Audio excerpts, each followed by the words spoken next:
You built a system that was supposed to keep you alive. An underground farm, a controlled environment, a closed-loop irrigation system designed to recycle water, nutrients, and sustain life long after the outside world fails. On paper, it's perfect. Efficient, self-contained, reliable. But there's a flaw in that design. And it doesn't fail all at once. It spreads slowly, quietly, beneath the surface, where you're least likely to notice it. By the time you realize something is wrong, your entire food supply is already compromised.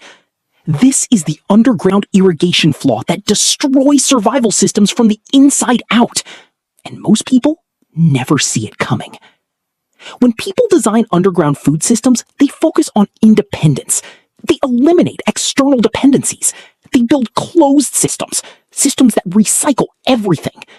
Water flows through pipes, feeding plants, returning to reservoirs, circulating again and again in a perfect loop. No waste, no loss. At least, that's the idea. Because in reality, closed-loop systems don't just recycle water. They recycle everything that enters them.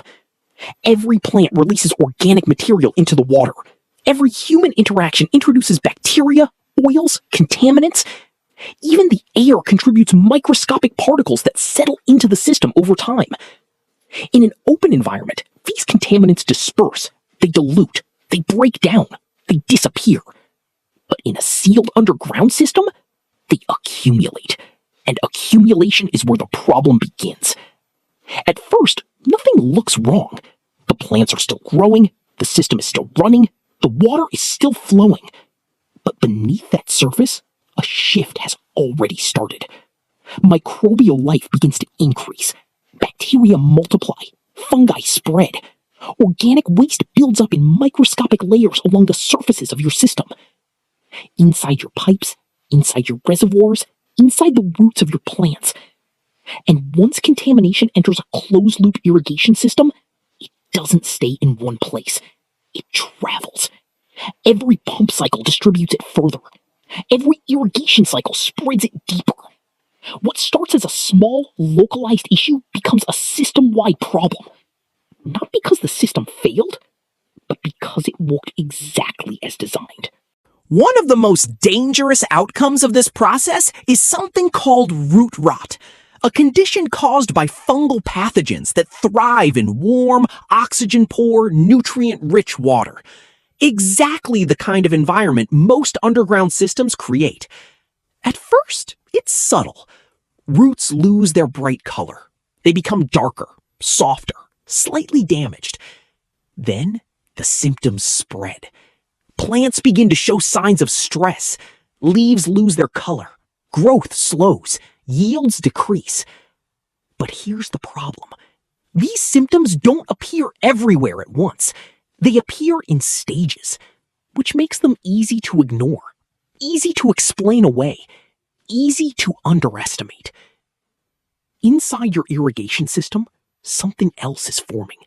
A thin, nearly invisible layer called biofilm. It coats the inside of pipes. It clings to surfaces. It protects bacteria and pathogens from being removed. And once biofilm establishes itself, it becomes incredibly difficult to eliminate. Standard cleaning doesn't remove it. Simple flushing doesn't break it down. It stays, and it continues to grow.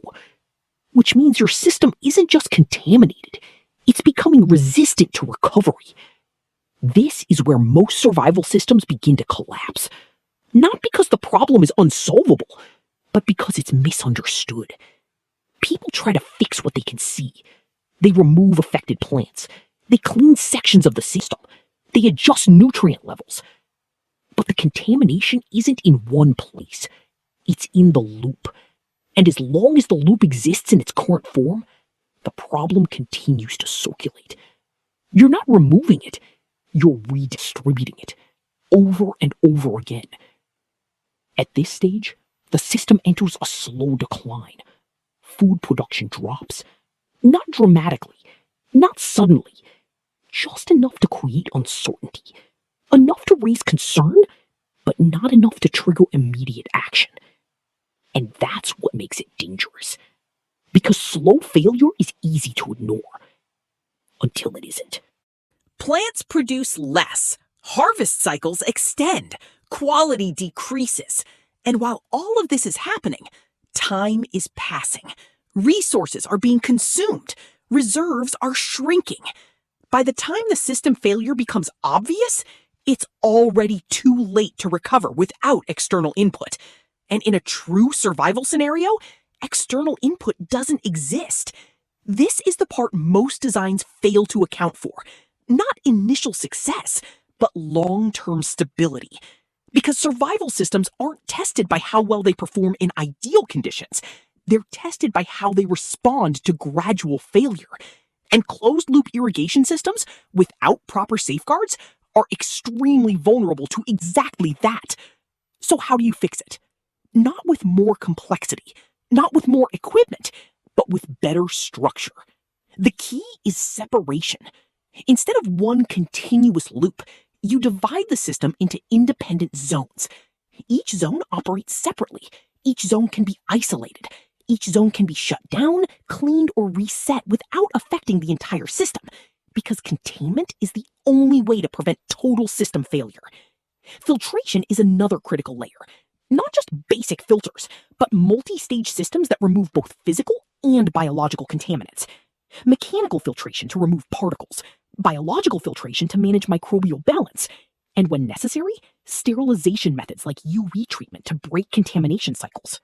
But even with these systems in place, there's one step most people still avoid: full system resets. Because they're inconvenient, they interrupt production, they require time and resources. But in a closed environment, they're not optional, they're necessary. Because if even a small portion of contamination survives, it regrows. And when it regrows inside a closed loop, it spreads faster than before. This is the reality of underground survival systems. They don't fail because of a single mistake. They fail because of small, accumulating problems that no one addresses until they become unavoidable.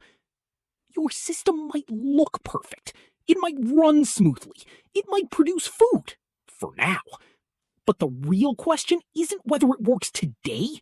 It's whether it will still work when the system is under stress, when resources are limited, when failure isn't an option. Because survival isn't about building something that works once. It's about building something that continues to work, even when everything starts to go wrong. And the most dangerous flaws aren't the ones you can see. They're the ones moving quietly through your system, spreading with every cycle, growing stronger with every delay, until there's nothing left to save. This was Fallout File number 2, because survival isn't luck, it's math.